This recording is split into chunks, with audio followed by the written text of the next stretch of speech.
Hey everybody, and welcome back to another video. If you're new here to the channel, my name is Brandon. We post a video on investing in the stock market every week, so make sure you subscribe and hit that bell for notifications. But we are going to be jumping right on into things today. We'll try to keep this video quick and to the point. I will just say quickly that if you do enjoy these 3 stocks to buy videos, feel free to give this one a thumbs up. It really helps support the channel, and I really do appreciate it. But the first stock that we are going to be covering in today's video, it is one that we have touched on the channel before. It's the company PowerCorp, ticker POW. And this is actually one of my favorite dividend stocks here in Canada. It's currently yielding, as I'm filming this video, just shy of a 6% dividend. And what I do like about this company in particular is if we do highlight here the payout ratio, which essentially tells us how much of the company's earnings they're paying out in dividends, we see a payout ratio of 50%, which in my opinion is very healthy. So although it is a high dividend, a bit of a higher dividend than I typically aim for, this to me does show that it's a sustainable one.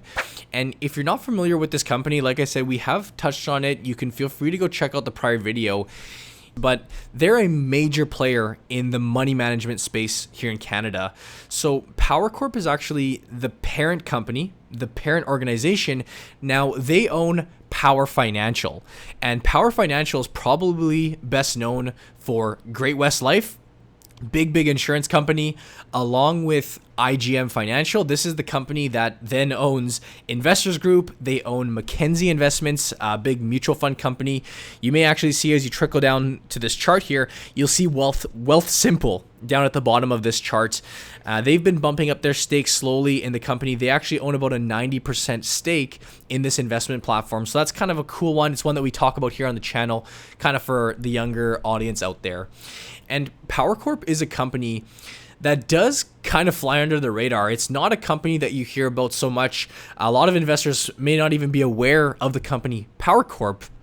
However, when you do actually look into the company, they're quite strong and they're quite diversified. They're a very diversified financial firm, and that's not just here in Canada. They also have business over in Europe.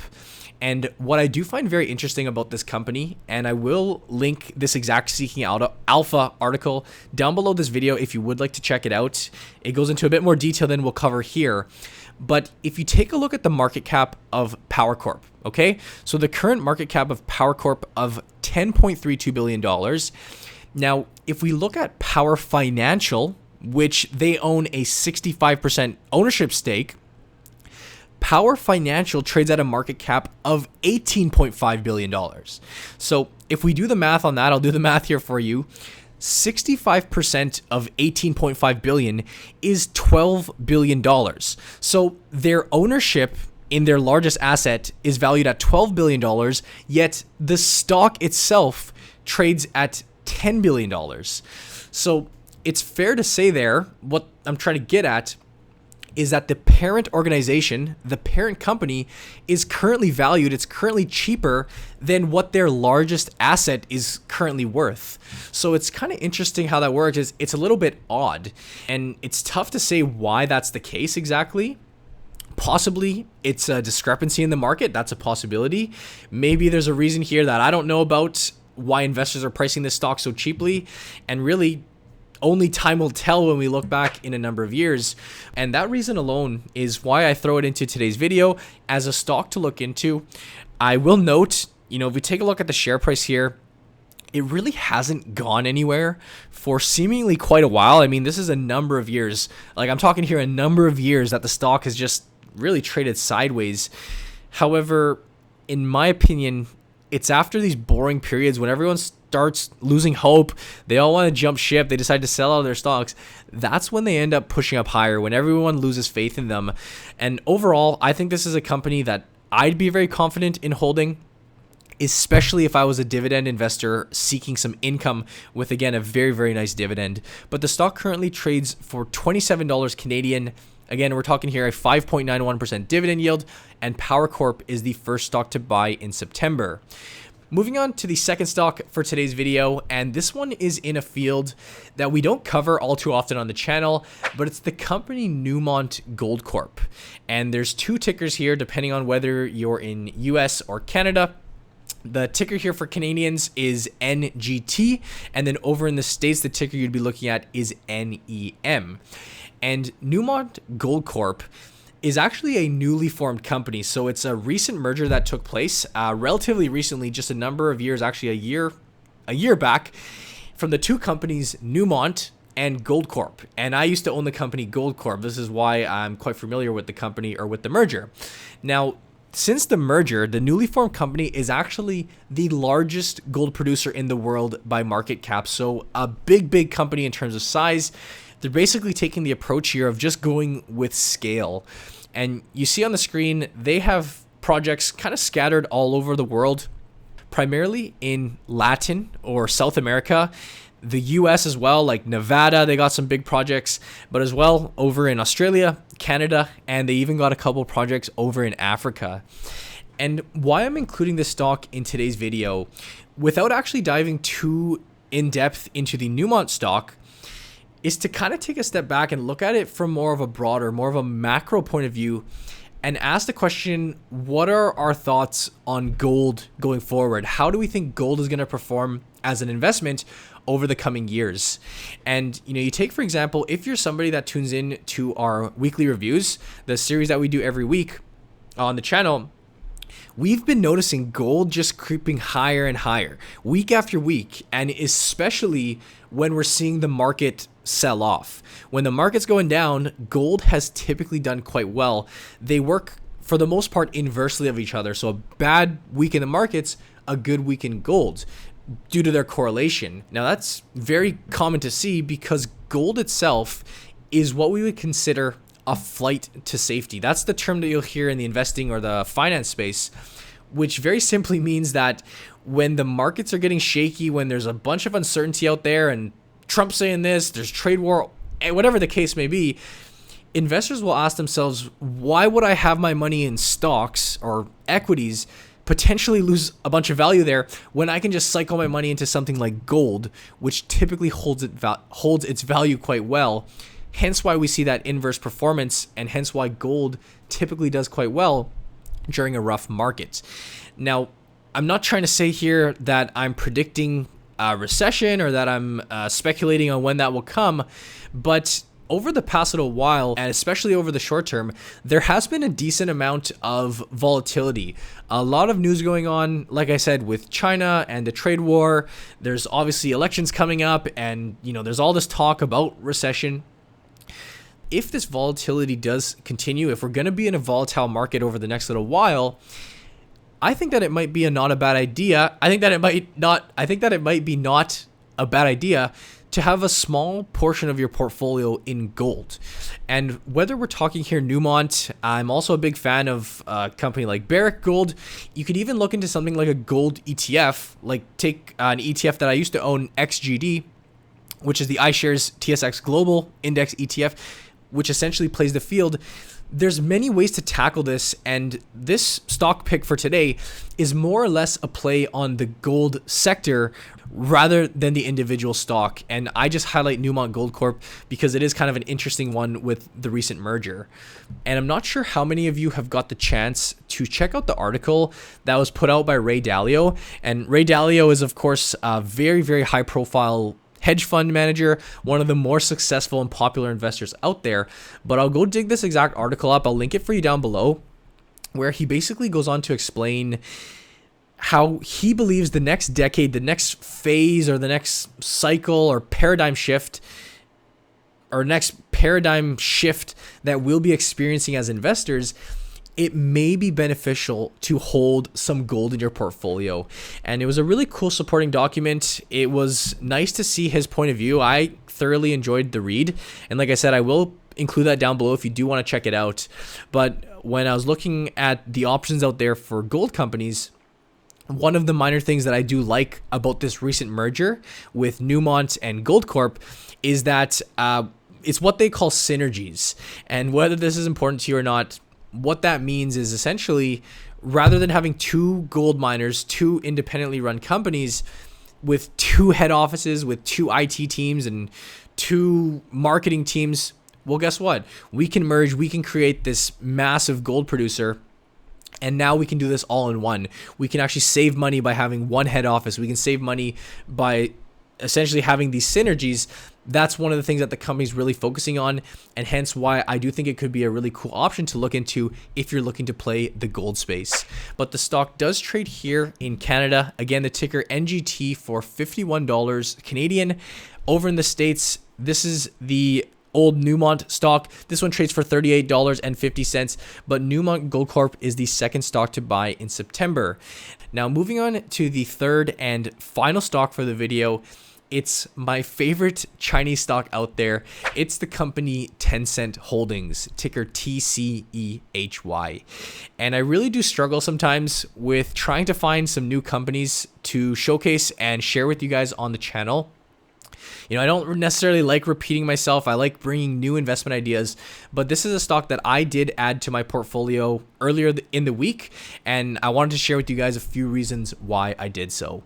And I will mention right off the bat, if you're completely new to this company, this stock does trade over the counter. That's what this OTC stands for.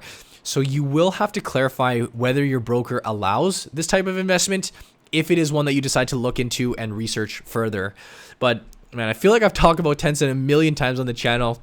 They are a massive tech conglomerate over in China, major player in the video game space, as well as social media. So they're responsible for WeChat, the messaging app platform, with over 1.1 billion monthly active users. They got their payment system in WePay.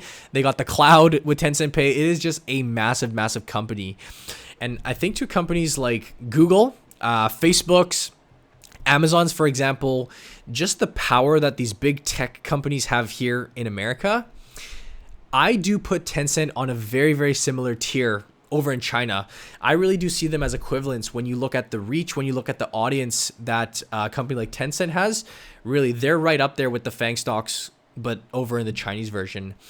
And I'll start by saying here, I do see a ton of potential for Chinese stocks in general over the coming years. I do think that it is going to be a pretty good place to invest your money. It's going to be some good investments to make when you think about just how many people there are, right? You think about the sheer size of the Chinese economy, and especially seeing how a large chunk of that economy isn't as developed as we are here in North America. When we talk about the poverty and just the standard of living, like not only in China, but in many countries in Asia, India, the Philippines, for example, they're still very much catching up in terms of technology. Now, in my opinion, that represents a great opportunity, especially for a company like Tencent. They can continue to monetize the Chinese economy, more and more people, as they continue to get more access to mobile phones, to internet. Naturally, they're going to start using products such as WeChat and WePay. That's kind of just the way that they will develop.